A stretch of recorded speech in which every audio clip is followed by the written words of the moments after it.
తిరుమల శ్రీవారి సాలకట్ల బ్రహ్మోత్సవాలు అంగరంగ వైభవంగా జరుగుతున్నాయి. అందులో భాగంగా శ్రీవారి బ్రహ్మోత్సవాలకు వచ్చేటువంటి భక్తుల కోసం కట్టుదిట్టమైన భద్రతా ఏర్పాట్లు చేశారు ఇప్పటికే పోలీసులు. ముఖ్యంగా శ్రీవారి దర్శనానికి వచ్చేటువంటి భక్తులకు సంబంధించి కావచ్చు, మరోవైపు బ్రహ్మోత్సవాలకి ఎటువంటి భద్రతా ఏర్పాట్లు చేశారనే దానిపై తిరుపతి అర్బన్ ఎస్పీ సుబ్బారెడ్డి గారు ఉన్నారు. వారిని అడిగి తెలుసుకునే ప్రయత్నం చేద్దాం. సార్ నమస్తే సార్. ముఖ్యంగా ఈసారి బ్రహ్మోత్సవాలకి ప్రధానంగా ఎంతమందిని సెక్యూరిటీని ఏర్పాటు చేశారు, ముఖ్యంగా భక్తులకి సంబంధించినటువంటి ఎటువంటి చర్యలు తీసుకుంటున్నారు? తిరుపతి శ్రీవారి బ్రహ్మోత్సవాల సందర్భంగా అన్ని రకాల కట్టుదిట్టమైన భద్రతా ఏర్పాట్లు చేయడం జరిగింది. ముఖ్యంగా ఎల్లుండి జరగబోయే గరుడోత్సవం కోసం కావాల్సినంత ఫోర్స్ని డిప్లాయ్ చేయడం జరిగింది.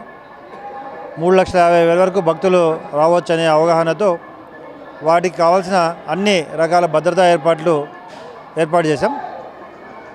వచ్చిన భక్తులు ఎటువంటి ఇబ్బందులు కలగకుండా వారికి సౌకర్యవంతంగా ఉండే విధంగా ఉంటూ భద్రతా పరంగా ఎటువంటి రాజీ పడకుండా అన్ని రకాల చర్యలు తీసుకోవడం జరిగింది. ముఖ్యంగా మాడవీధులలో దేవుడు ఊరేగింపు టైంలో అయితేనేమి, ఈ మన గ్యాలరీస్ నింపడంలో అయితేనేమి అన్నీ కూడా ప్రాపర్గా కంట్రోల్గా చెక్ చేసుకొని తీసుకోవడం జరుగుతుంది.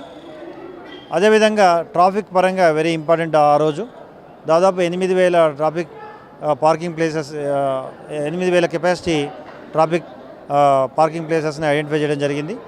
ఈ ప్లేసెస్లో ముందే ఆల్రెడీ ట్రాఫిక్ సిబ్బందిని పంపడం జరిగింది. అదేవిధంగా ఎప్పుడైతే జిఎన్సీ అండ్ అలిపిరి చెక్పోస్ట్ వైపు నుండి వచ్చే వెహికల్స్ యొక్క కౌంట్ చేస్తూ ఇక్కడ పార్కింగ్ అనేది ఫుల్ అవుతుందనే సమయంలో అలిపిరి గరుడ చెక్పోస్ట్ దగ్గర నుండి మనం ట్రాఫిక్ డైవర్ట్ చేస్తూ తిరుపతిలో వివిధ ప్రాంతాల నుండి వచ్చే భక్తులు వాళ్ళ ప్రైవేట్ వెహికల్స్లో ఎవరైతే వస్తారో వీళ్ళని తిరుపతిలో 5 ప్రాంతాలు ఐడెంటిఫై చేయడం జరిగింది. వాటిలో ముఖ్యంగా భారతీయ విద్యాభవన్, మున్సిపల్ హై స్కూల్, తర్వాత ఇస్కాన్ టెంపుల్ ఏరియా, తర్వాత అట్ ద సేమ్ టైం దేవ్లోక్ ఏరియాలో ఐడెంటిఫై చేసి వాటికి ఈవెన్ క్యూఆర్ కోడ్ కూడా ఇవ్వడం జరిగింది. సపోజ్ కడప వైపు నుండి కానీ, చిత్తూరు వైపు నుండి కానీ, పీలేరు వైపు నుండి కానీ, ఇటు శ్రీకాళహస్తి నుండి వచ్చే భక్తులు వారి దగ్గర ఆ డైరెక్షన్లో వచ్చే ఏరియాస్కి మనం పార్కింగ్ ఇస్తూ అక్కడ నుండి తిరుమల నుండి మళ్ళీ ఆ ప్రాంతానికే భక్తులు వెళ్ళి వచ్చే విధంగా ఆర్టీసీ వారి యొక్క సహకారంతో వారిని కూడా కోఆర్డినేట్ చేసుకుంటూ బస్సెస్ ఏర్పాటు చేయడం జరిగింది. సో వచ్చిన భక్తులు ఎక్కడ కూడా ట్రాఫిక్ అంతరాయం లేకుండా తిరుమలకు చేరుకునే విధమైన ఏర్పాట్లు చేయడం జరిగింది. సో దీంతో ఎక్కువగా ట్రాఫిక్ ఇబ్బంది లేకుండా, ట్రాఫిక్ జామ్ కాకుండా భక్తులు ఎక్కువ సంఖ్యలో తిరుమలకు వచ్చి వెళ్ళే అవకాశాన్ని కల్పించడం జరుగుతుంది. కాబట్టి మీడియా ద్వారా భక్తులందరికీ తెలియజేయడం ఏంటంటే, మీ ప్రైవేట్ వెహికల్స్ కంటే కూడా తిరుమలలో పార్క్ చేసి ఆర్టీసీ బస్సును ఉపయోగిస్తే మీరు సురక్షితంగా తిరుమల చేరి మళ్ళీ వెనక్కి పోయే అవకాశం ఉంటుంది. అట్ ద సేమ్ టైం ఎక్కువ మంది తిరుమలకు చేరుకొని దేవుడు దర్శించుకునే అవకాశం కల్పించడం జరుగుతుంది. ముఖ్యంగా గరుడ సేవ అంటే భారీగా చేరుకునే అవకాశం ఉంటుంది. ముఖ్యంగా దొంగల బెడద కూడా ఎక్కువ ఉండే పరిస్థితి ఉంటుంది. మరోవైపు చిన్నపిల్లలతో వచ్చే వాళ్ళు తప్పిపోయే పరిస్థితి ఉంటుంది. చిన్నపిల్లలకు సంబంధించి ఏదన్నా ప్రత్యేక ఏర్పాటు చేసుకున్నారా? సో అన్ని చోట్ల కూడా హెల్ప్ డెస్క్లు ఏర్పాటు చేయడం జరిగింది.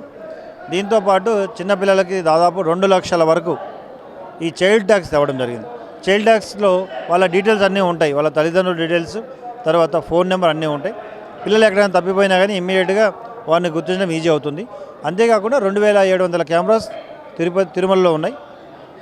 అవి కాకుండా మళ్ళీ కొన్ని కెమెరాస్ ఎక్స్ట్రా ఐడెంటిఫై చేసి ఎక్కడైతే ప్రాంతాలు కవర్ కలదో అవన్నీ కూడా కవర్ చేసాం.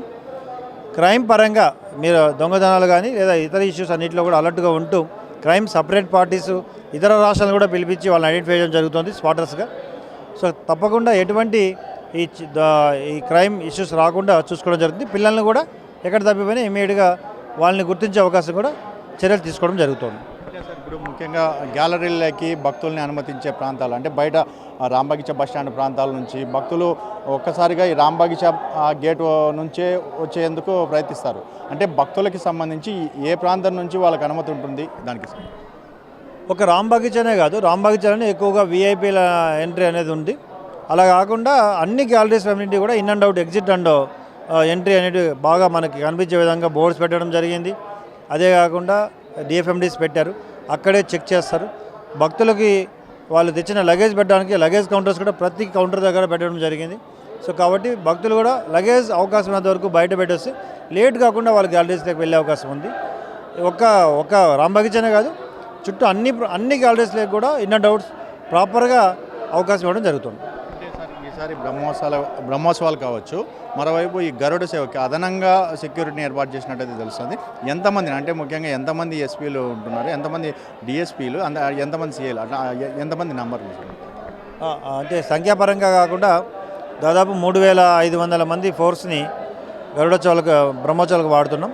అదనంగా మరో 1200 దాదాపు 4700 ఫోర్స్ వరకు మేము బ్రహ్మోత్సవాల్లో గరుడోత్సవానికి వాడడం జరుగుతుంది. తిరుపతి మరియు తిరుమల కూడా, తిరుమలలో ట్రాఫిక్ కంటింజెంట్ కానీ అక్కడ హోల్డింగ్ పాయింట్స్ కానీ పార్కింగ్ కానీ ఇవన్నీ కూడా మెయింటైన్ చేయడం జరుగుతుంది. అంటే ముఖ్యంగా భద్రతకి సంబంధించి ఏదైతే ఘాట్ రోడ్లలో ఇప్పటికే మీరు 8వ తేదీ ద్విచక్ర వాహనాలు రద్దు చేశారు. అంటే ఏదైతే ఆ రోజు మాత్రం ఉదయం నుంచి రాత్రి వరకు ద్విచక్ర వాహనాలు అనుమతి లేదన్నారు. ప్రధానంగా ఘాట్ రోడ్లలో వేగంగా అంటే ఈ ఎలక్ట్రికల్ బస్సులు అతివేగంగా వస్తూ గతంలో చాలా యాక్సిడెంట్లకు గురైన పరిస్థితి అయితే ఉంది. ఆ వేగాన్ని నియంత్రించేందుకు ఏదైనా మీరు చర్యలు తీసుకున్నారు? అందుకనే 2 వీలర్స్ అనేది ఆపడం జరుగుతుంది. ముందు రోజు 2 వీలర్స్ అనవసరంగా వారు ప్రమాదానికి గురే ప్రమాదం ఉంది కాబట్టి 2 వీలర్స్ ఆపడం జరుగుతుంది. 7వ తారీఖు సాయంత్రం నుండినే 9వ తారీఖు మార్నింగ్ వరకు కొన్ని వెహికల్స్ వరకు జిఎన్సీ నుండి టర్న్ అవుతూ కమర్షియల్ వెహికల్స్ ఇవ్వడం జరుగుతుంది. ట్యాక్సీ వెహికల్స్ ఇచ్చారు. ఒకవేళ సందర్భాన్ని బట్టి ఎక్కువ పార్కింగ్ ఇబ్బంది అయితే వారిని కూడా అక్కడ అలిపిరి దగ్గర కంట్రోల్ చేయడం జరుగుతుంది. ఆర్టీసీ పరంగా ఆల్రెడీ లాస్ట్ 1 మంత్ బిఫోరే వీళ్ళందరితో కోఆర్డినేషన్ మీటింగ్ పెట్టి డ్రైవర్స్ అందరికీ కూడా ప్రాపర్ ఇన్స్ట్రక్షన్స్ ఇవ్వడం జరిగింది. ర్యాష్ డ్రైవింగ్ కానీ లేదంటే ఓవర్ రైడ్ చేయడం కానీ ఇలాంటివన్నీ కూడా వాళ్ళకి ముందే చెప్పి అలాంటివి చేయకోకుండా ప్రమాదాలకు గురి కాకుండా తగిన జాగ్రత్తలు తీసుకునే విధంగా ఆర్టీసీ వారితో కోఆర్డినేట్ చేయడం జరిగింది. చివరిగా సార్, ముఖ్యంగా బ్రహ్మోత్సవాలకు వచ్చేటువంటి భక్తులకి మీరు భద్రతాపరంగా ఎటువంటి మీరు హామీ ఇస్తున్నారు? అంటే ముఖ్యంగా భక్తులకి ఏం చెప్తున్నారు? భక్తులకు అందరికీ కూడా సురక్షితంగా సంతోషంగా దేవుని దర్శించే అన్ని అవకాశాలు కల్పించడం జరుగుతుంది. భద్రతను కట్టుదిట్టం చేస్తూ వారికి ఎటువంటి ఇబ్బంది కలగకుండా భద్రతాపరంగా చర్యలు తీసుకోవడం జరిగింది. అదేవిధంగా 2 ఘాట్ రోడ్లు కూడా డే అండ్ నైట్ ఆ రోజు ఓపెన్ చేయడం జరుగుతుంది. దానికి యానిమల్స్ ఇబ్బంది లేకుండా ఫారెస్ట్ వాళ్ళతోనూ వైల్డ్ లైఫ్ అండ్ మన పోలీస్ కూడా పూర్తిగా వాటికి పెట్రోలింగ్ చేయడం జరిగింది. ఎటువంటి ఇబ్బంది లేకుండా ఎవరైనా అనవసరమైన ఇష్యూస్ని మీడియాలో చూపించి భక్తులకి భయభ్రాంతులకు గురి చేసే విషయాలు కూడా ఇప్పుడే చెప్తున్నాం. ఎటువంటి భక్తులు ఇబ్బంది లేకోకుండా సంతోషంగా దర్శనం చేసుకునే విధంగా అన్ని రకాల చర్యలు తీసుకోవడం జరిగింది. ఇది ఇక్కడ పరిస్థితి. ఏదైతే ముఖ్యంగా శ్రీవారి దర్శనానికి వచ్చేటువంటి భక్తులు కావచ్చు, మరోవైపు శ్రీవారి సాలకట్ల బ్రహ్మోత్సవాలకు సంబంధించి పూర్తి స్థాయిలో భారీ స్థాయిలో భద్రత ఏర్పాటు చేశామని చెప్పేసి ఇప్పటికే తిరుపతి అర్బన్ ఎస్పీ సుబ్బారాయుడు అయితే తెలిపిన పరిస్థితి అయితే ఇక్కడ నెలకొంది. కెమెరామెన్ రామకృష్ణతో సునీల్, ప్రైమ్ 9 న్యూస్, తిరుమల నుండి.